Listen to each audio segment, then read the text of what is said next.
We're in the Holocaust Galleries at the Imperial War Museum in London. What we're looking at here is a concrete tile that has recently gone on display. It's a small object that tells one part of the devastating history of the Holocaust. So this is a tile, or part of a tile, from one of the gas chambers at the Treblinka death camp. It's most likely a wall tile, and we know this from the limited survivor testimony that's in existence that describes the colour of the wall and the floor tiles in the gas chambers. And the reason that I say limited testimony is that there were very few survivors from the Treblinka death camp. It was a camp designed specifically for mass murder. Between July 1942 and September 1943, approximately 900,000 Jews and 2,000 Roma were murdered at the Treblinka death camp. To hide all traces of what had happened at Treblinka, the Nazis demolished the camp and turned it into a farm. Because of this, it had been assumed that there was nothing left to find at Treblinka. But in 2014, there was a large excavation. This tile was one of the artefacts found during this excavation, so it's some of the only physical evidence in existence that was once witness to what happened in the gas chambers at Treblinka. The genocide, now known as the Holocaust, was the state-sponsored mass murder of 6 million Jewish men, women and children. There was nothing inevitable about the decision of the Nazis and their collaborators to attempt to exterminate Europe's Jews, and hundreds of thousands of people were complicit. The Nazi regime came to power in 1933, which saw the spread of their insidious ideas of racial ideology.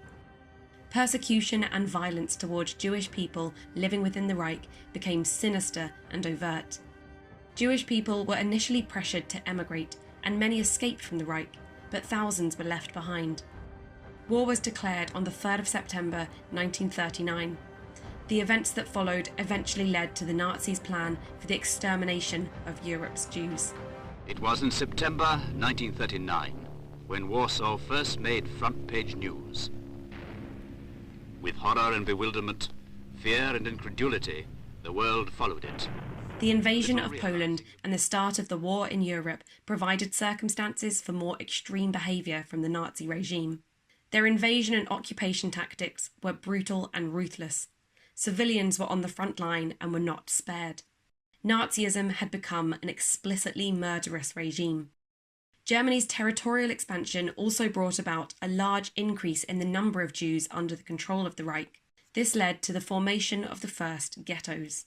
When the Nazis first occupied Poland, they knew that they wanted to try and address their so-called Jewish problem, this self-invented problem of theirs, but they weren't quite sure about how to go about it. So Heydrich sent out a Schnellbrief to all of the Nazis going into this territory, which laid out a kind of a principle that Jewish people should be centralised into population centres. And these places were described as ghettos. So these are places that Jews are forced to live. They become massively overpopulated. Now at first, ghettos are open, so people are able to leave and re-enter, but over time most of them become sealed. And once they become sealed, it means that levels of hardship amplify very quickly, and ghettos become places of enormous suffering. They have very little access to food, very little access to medicine, and death rates start to climb. And some people are forced to live in these places for years on end.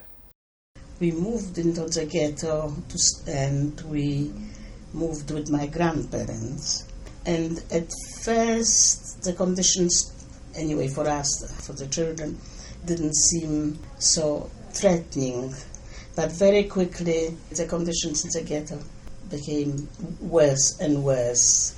There was German soldiers and some Ukrainians and Latvians just walking around the streets of the ghetto and shooting people or beating them up. They particularly liked to beat up old men, especially men who had beards.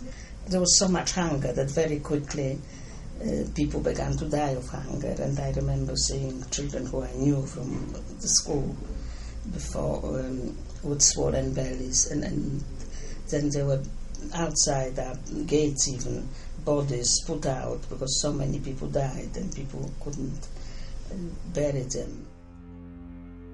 The invasion of the Soviet Union was a turning point in the course of the war and the Holocaust. As the Nazis occupied Soviet countries in the East, they slaughtered hundreds of thousands of non-combatants that they considered enemies within these territories. As the German army advanced east into the Soviet Union in Operation Barbarossa, they are followed by 4 units of Einsatzgruppen. Now these Einsatzgruppen answer to Heinrich Himmler, head of the SS, and they're supposed to be a security unit protecting the advancing German line. In practice, it's really about the Nazis' racist ideology. So Einsatzgruppen are given orders to shoot any Jewish people in positions of authority within the Soviet Union. And it doesn't take long for this to evolve to include all Jewish people. So it only takes 6 weeks for the Einsatzgruppen to move from shooting military-age men to shooting women and children. This has nothing to do with camps or gas chambers. This is about brutal face-to-face killings in ditches, in fields, in beaches, in ravines, in barns, all across the occupied Soviet Union. And the scale of this is vast. In Baba Yar, for example, over 32,000 people shot in a matter of days. So this is when the Nazis' whole policy towards Jews becomes unambiguously murderous. By early 1942, annihilation of the Jews had become the formal policy of the Nazis.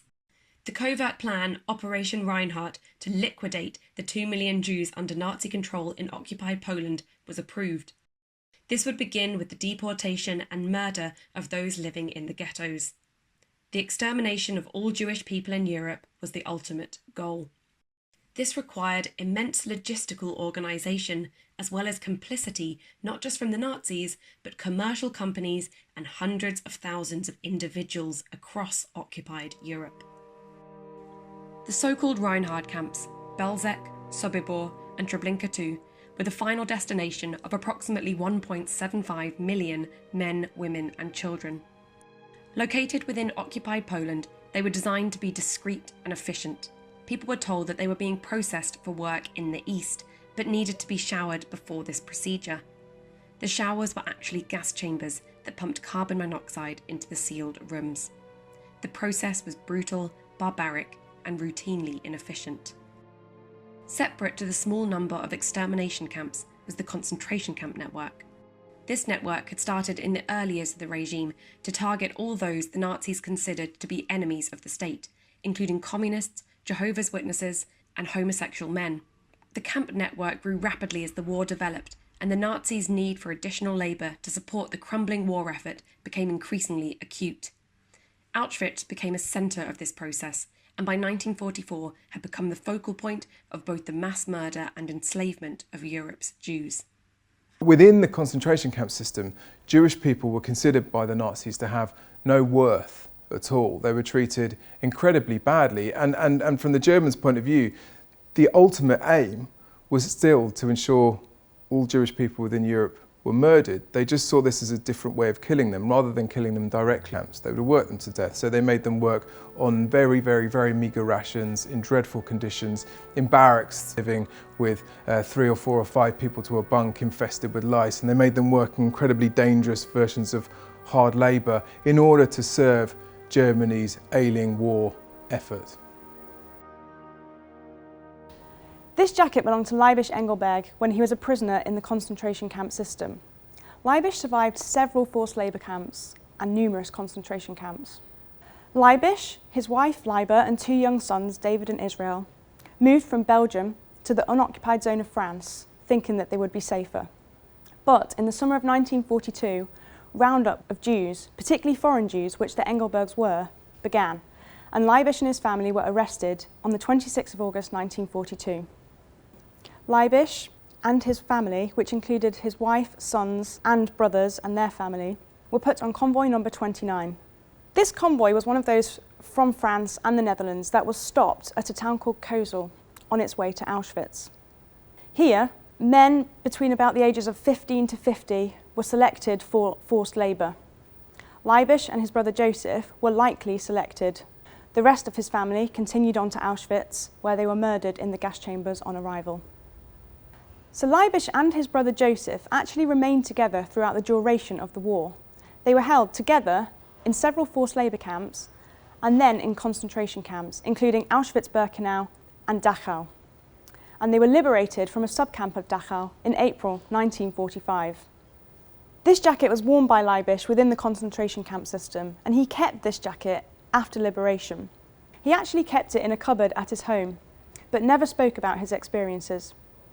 After his death, his daughter Rita donated the jacket to Imperial War Museums so that we could tell his story. There were only 34 men of Leibish's entire transport of 1,000 people who were known to have survived until the end of the war. Leibish and his brother Joseph were among the 34. As the Reich became encircled by the Allies on all sides, the Germans became aware that the concentration camps on the edges of their territories were in the path of the advancing armies. So they forced the few prisoners who were left alive to walk huge distances through the winter back to Germany. These became known as the death marches. They were enormously dangerous. If people couldn't keep up, they were shot, and many froze or starved to death. They were also walking straight through towns and villages and were hugely visible. About a third of the people on these death marches did not survive. So from relatively early on, the Germans are aware of the fact that the world might not see things as they do. And so from 1941, they begin efforts to cover the traces of their crimes. But as the Allies close in on the Reich, these efforts start to begin with an increased volume. So the Germans seek to raze any remaining sites to the ground if they're able to. They seek to destroy paperwork. And they also become really aware that the prisoners themselves are sources of testimony to potential Allied investigators. So they don't want any prisoners to be found alive. Of course, because of the volume of this crime means that it's not possible to destroy all of these traces. So whilst a huge volume of it is destroyed, a huge volume of it isn't as well. The camps were liberated from July 1944, and footage of the scenes that Allied soldiers encountered were witnessed across the world. The conditions were so bad that many prisoners continued to die after liberation due to malnutrition and disease. For those prisoners that did survive, liberation was not the end of their suffering. So as soon as the Allies begin to liberate the few remaining concentration camps and they find the people within them, these people cease to be prisoners of the Nazis and become displaced persons. And these people have nowhere to go. The homes that they had come from, that they'd been forced out of or taken from, aren't theirs anymore. A lot of them don't want to go back to the countries or the neighbourhoods and be surrounded by the people who are happy to see them deported. But also a lot of them don't have homes to go back to because the homes have been taken from them or been destroyed. And these DP camps become the homes of the people who live within them for years. Some of them are in the sites of former concentration camps, others are not. And they become places where people start to rebuild their lives and make connections with the few people that they can find who are left alive. But of course that's a massive challenge for these individuals because what they'd experienced is more than a lot of people can bear. And they know that whatever the years in front of them hold, it's going to be a very, very, very different reality to the one that they'd left before the Second World War. So what we have here is the wedding dress worn by Gena Goldfinger on her wedding day to Norman Turgel in October 1945. And what's so special about this dress, or about this story, is that Gena and Norman met when Norman entered Belsen concentration camp upon its liberation. And the two met and were engaged within a week. And they got married a few months later, and this is the dress that Gena was wearing. It's made of British parachute silk and made into a dress by a local tailor. So Bergen-Belsen was liberated on the 15th of April 1945. And the conditions at that time were catastrophic. It was in a state of absolute chaos. The British soldiers, upon arrival, found almost 60,000 prisoners. So it was severely overcrowded, and typhus was running rampant throughout the camp. This wedding dress tells the story of Gena, who survived the Holocaust. She was forced to face a future and rebuild her life. But it was a future that she had to face without her family, the majority of whom didn't survive, without a home to go to, and without any possessions. While accounts of survival help us to remember and give a human face to a series of events that is so hard to comprehend, it is also important to recognise that millions of people, the vast majority, were not able to escape or survive. The Nazis were ultimately unsuccessful in their attempt to annihilate Europe's Jews, but nevertheless, the Holocaust is overwhelmingly a history of loss.